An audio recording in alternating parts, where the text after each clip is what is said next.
జగన్ వచ్చింది పరామర్శకు కాదు, ప్రచారానికి. వైజాగ్ స్టీల్ ప్లాంట్ బాధితులను పరామర్శించడానికి వస్తున్నానంటూ డప్పు కొట్టిన వైసీపీ సోషల్ మీడియా అసలు విషయం తెలిసాక బోల్తా పడింది. అసలేం జరిగిందో స్టోరీలోకి వెళ్లి తెలుసుకుందామా?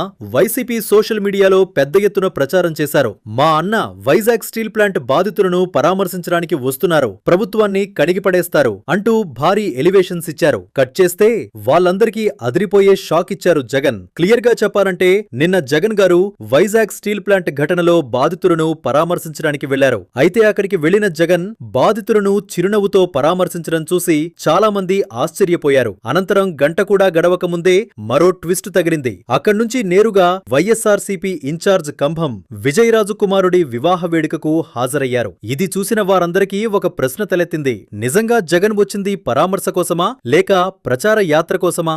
బాధితులను పరామర్శించిన వెంటనే వివాహ వేడుకకు హాజరు కావడం రాజకీయ వర్గాల్లో చర్చనీయాంశంగా మారింది. దీనిపై మీ అభిప్రాయమేంటి?